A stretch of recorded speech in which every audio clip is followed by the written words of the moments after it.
بسم اللہ الرحمن الرحیم۔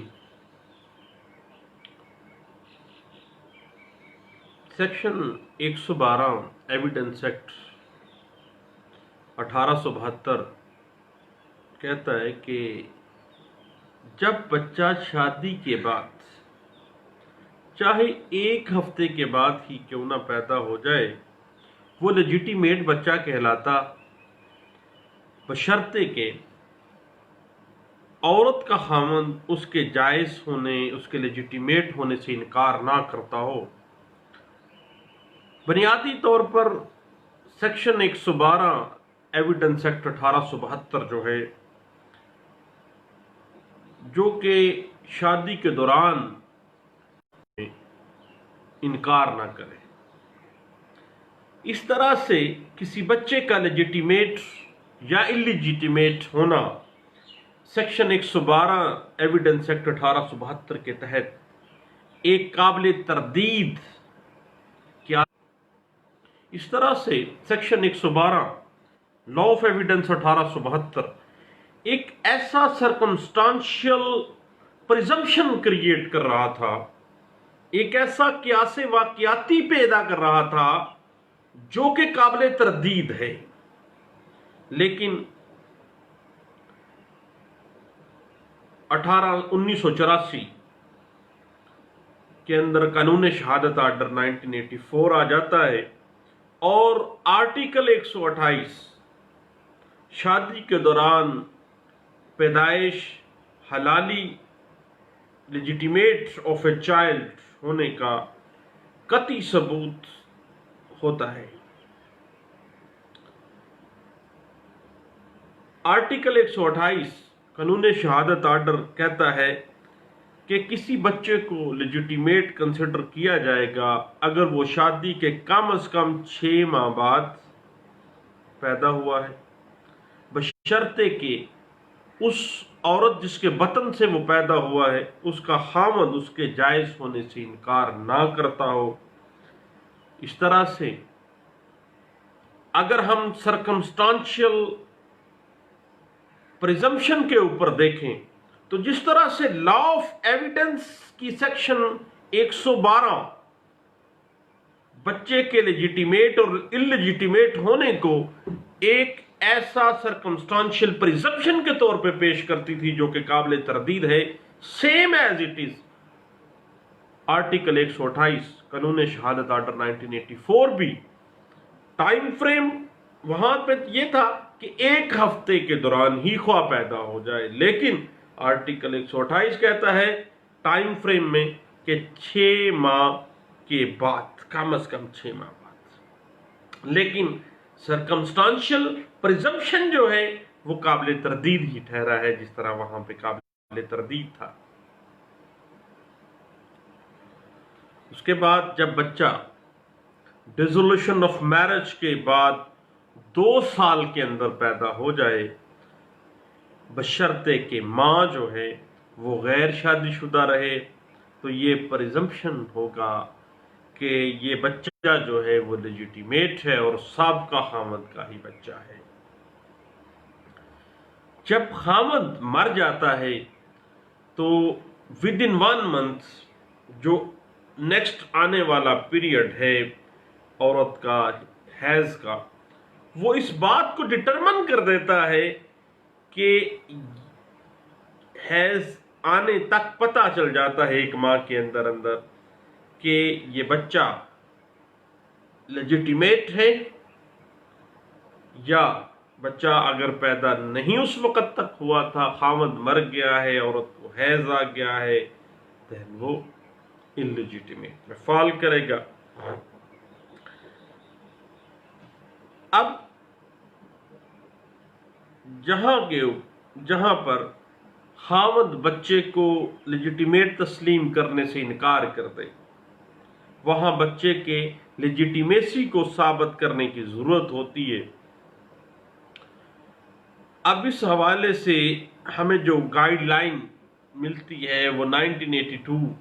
CLC پیج 706 کے اندر اس بات کو انٹرپریٹ کیا گیا تھا۔ وہ بچہ جو شادی ہونے کے کم از کم 6 ماہ بعد پیدا ہوتا ہے، وہ اسلامی قانون اور قانون شہادت آرڈر 1984 کے مطابق وہ لیجیٹیمیٹ بچہ ہوتا ہے۔ یہ بات لاہور ہائی کورٹ کے ایک فیصلے میں بھی انٹرپریٹ ہوئی ہے، اور یہ فیصلہ لکھا گیا 2003 PLD page 264 Lahore high court. اب صفحہ مثل کے شہادت کے مطالعہ سے یہ جب واضح ہوتا ہے کہ مدعی اپنی والدہ کو طلاق ہونے کے 2 سال کے اندر پیدا ہوا ہے، اس لیے وہ اپنے والد جو کہ فوت ہو چکا ہے اس کا جائز بچہ ہے، اور اسلام میں اصول وراثت کے تحت اپنے وراثتی حصہ کو حاصل کرنے کا مستحق ہے، وراثت پانے کا حقدار ہے۔ یہ بات انٹرپریٹ بھی ہوئی 1995 PLD پیج 124 کے اندر، اور پشاور ہائی کورٹ کا یہ فیصلہ ہے۔ اب لیجیٹیمیسی جو ہے یا لیجیٹیمیسی بنیادی طور پر ایک ایسا قانونی تعلق ہے جو بچے کا اپنے والدین کے ساتھ اٹیچمنٹ ہے، اور یہی تعلق معاشرے میں اس کی شناخت کو قائم کرتا ہے، اور یہی تعلق جو ہے والدین کے ساتھ اس کے لیگل رائٹس کو متعین کرتا ہے، مثلا وراثت کے، نسبت کے، ولایت کے، نقل و نفع کے، یہ تمام جو قانونی رائٹس ہیں، لیگل رائٹس ہیں، یہ وہاں سے ہی جنم لیتے ہیں۔ اب جہاں تک میٹرنل لیجیٹیمیسی کا تعلق ہے، اب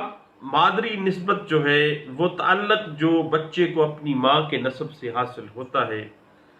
اور اسی حساب سے وہ قانونی حقوق حاصل کرتا ہے۔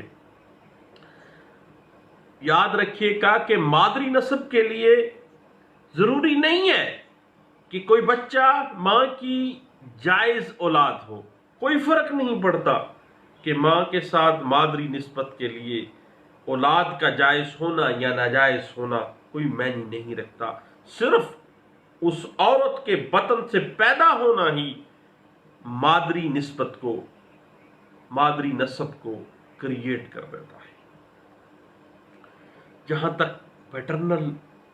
ریلیشن شپ کا تعلق ہے، پدری نسبت کا،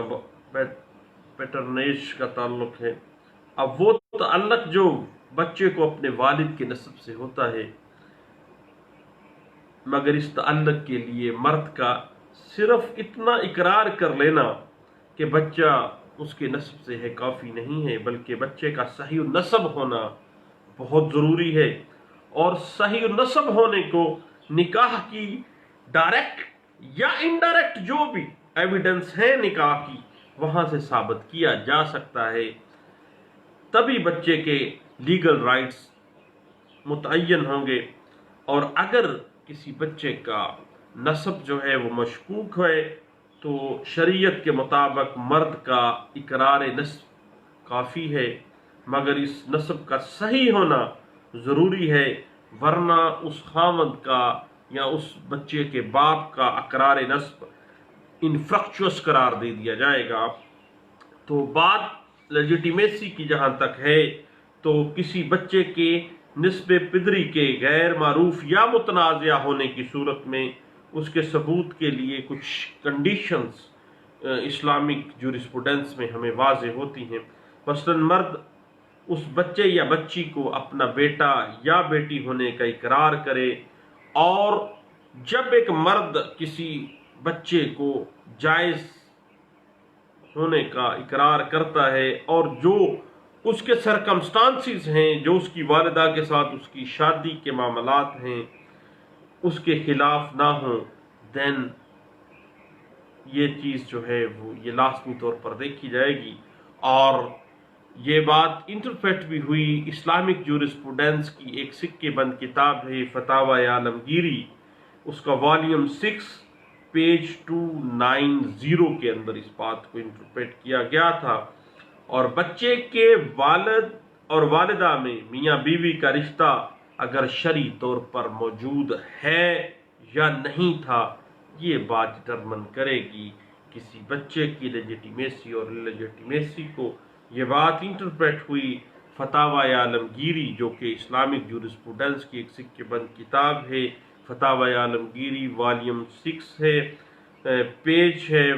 155۔ اب ایسی صورتیں جب پیدا ہو جاتی ہیں تو چند امور جو ہیں ان کو پیش نظر رکھا جاتا ہے۔ پہلی بات یہ ہے کہ اگر نکاح کے 6 ماہ بعد بچہ پیدا ہوا تو نصف جو ہے اس والد کے ساتھ اس کا ثابت ہو گیا ہے، اور یہ بات اسلامک جورسپروڈنس کی ایک سکے بند کتاب الہدایہ والیوم 2 پیج 330 کے اندر اس بات کو انٹرپریٹ کیا گیا۔ جب عورت اور مرد میں نکاح کے بعد کی مدت کے اندر کوئی کنفلکٹ پائی جاتی ہے، دین عورت کا قول بغیر قسم کے قبول ہوگا، کیونکہ عورت کو پتہ ہے کہ اس کے پیٹ میں جنم لینے والا جو تہم ہے اس کی نسبت جو ہے وہ کس کی نسب سے ہے، اور بغیر قسم کے اس کا عورت کا جو قول ہے وہ ایکسیپٹیبل ہوگا۔ یہ بات شرع وقایہ والیوم 2 ہے، پیج ہے 303 کے اندر اس بات کو واضح کیا گیا۔ اس کے بعد الہدایہ والیوم 2 پیج 430 کہتا ہے، اس میں یہ بات لکھی گئی کہ طلاق رجعی کی صورت میں طلاق کے 10 ماہ کے اندر پیدا ہونے والا بچہ طلاق دینے والے شوہر کے ساتھ منسوب کیا جائے گا، اور اگر 10 ماہ کے بعد بچہ پیدا ہو تو رجعت ثابت ہو جائے گی اور بچے کا نسب طلاق دینے والے شخص سے ملا دیا جائے گا، اور طلاق بائن کی صورت میں طلاق کے 10 ماہ کے اندر بچہ پیدا ہو تو طلاق دینے والے شوہر سے ہی اس بچے کو اس کی لیجیٹیمیسی جو ہے وہ منسوب کی جائے گی۔ یہ بات کتاب الہدایہ والیوم 3 پیج 318 کے اندر واضح کی گئی تھی۔ اس کے بعد اگر خاوند کی وفات کے بعد 10 ماہ کے اندر بچہ پیدا ہو تو فوت ہونے والے خاوند کی نسبت سے ہی اس بچے کو منسوب کیا جائے گا۔ یہ بات واضح کی گئی شرع وقایہ والیوم 2 پیج 303 کے اندر اس بات کو انٹرپریٹ کیا گیا تھا۔ اور اگر مطلقہ یا بیوہ نابالغہ ہو لیکن اس سے مباشرت کیا جانا جو ہے وہ ثابت ہو جائے اور ظاہری طور پر یہ بات آ جائے کہ یہ مطلقہ ہے یا بیوہ ہے لیکن جوان ہے اور طلاق بھی ہو گئی، بیوہ یا بیوہ ہو گئی ہے،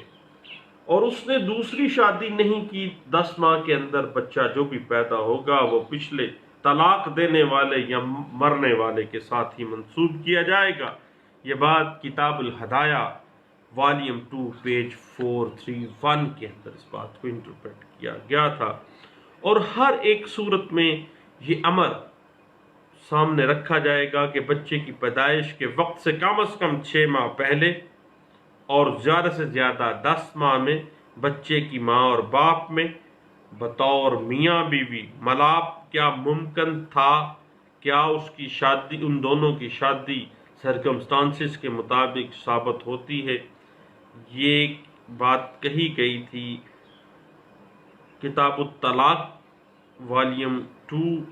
پیج ہے 430 کے اندر۔ اب حمل کی کم از کم مدت جو قرآن پاک کے اندر کہی گئی ہے کہ اس کا حمل اور اس کا دودھ چھڑانا 30 مہینوں میں ہے، سورۃ الاحقاف آیت نمبر 15 واضح کر رہی ہے ٹائم فریم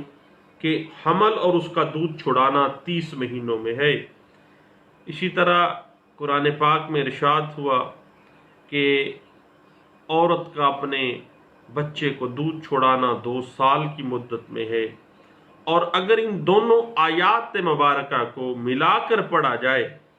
تو حمل کی کم از کم مدت 6 ماہ بنتی ہے۔ اگر نکاح کے فوراً بعد طلاق واقع ہو اور اس کے 6 ماہ کے بعد بچہ پیدا ہو جائے تو فقہ مالکیہ، فقہ شافعیہ اور فقہ حنابلیہ کے نزدیک بچہ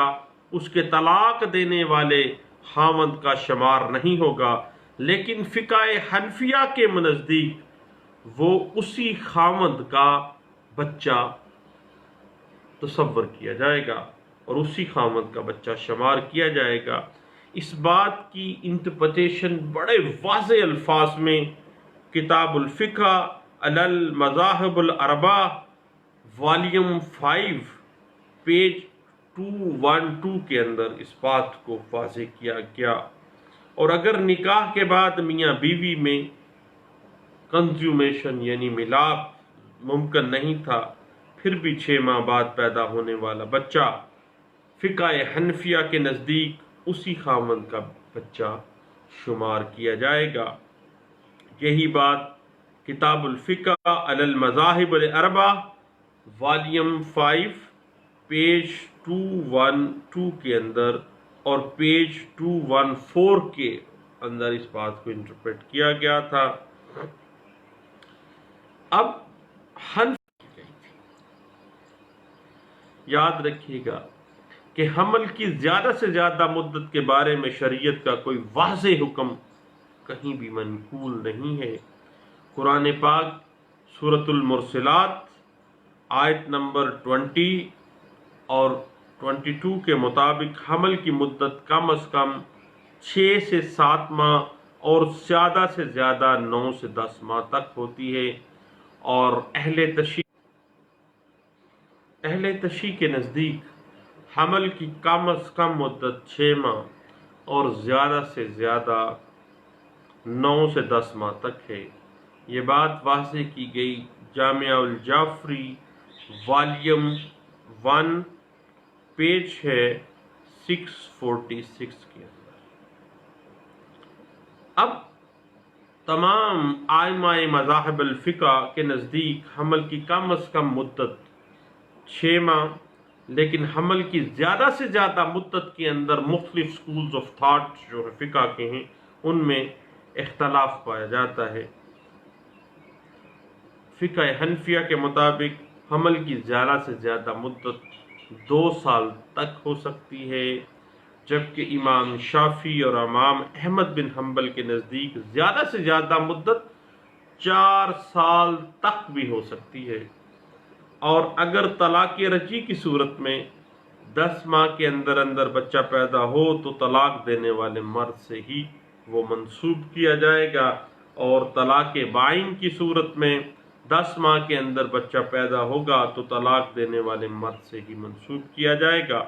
بشرطے کہ عورت نے دوسرا نکاح نہ کیا ہو۔ لیکن عورت کے لیے ضروری نہیں ہے کہ وہ عدت کے ختم ہونے کا اقرار کرے، کیونکہ طلاق بائن کی عدت نہیں ہوتی ہے۔ یہ بات عین الہدایہ والیوم 2 پیج 318 کے اندر اس بات کو انٹرپریٹ کیا گیا تھا۔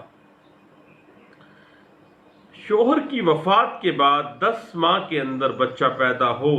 اور بیوہ نے دوسری شادی نہ کی ہو تو فوت ہونے والے خاوند سے ہی اس بچے کو منسوب کیا جائے گا، اور اس غرض کے لیے عدت کو نظر انداز کر دیا جائے گا۔ یہ بات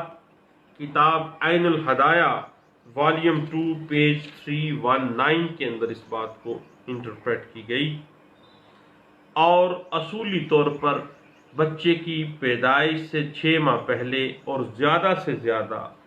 10 ماہ میں بچے کی ماں اور باپ میں بطور میاں بیوی کنزیومیشن نکاح کی صورت میں ممکن ہو تو دین بچے کا نسب جو ہے ثابت ہو جائے گا، جب بچے کے والد کے نسب سے انکار کیا جائے تو دو مرد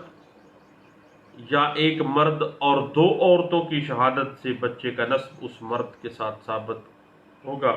جس کے متعلق یہ گواہان جو ہیں وہ نسب کی شہادت دیں گے، ایک مرد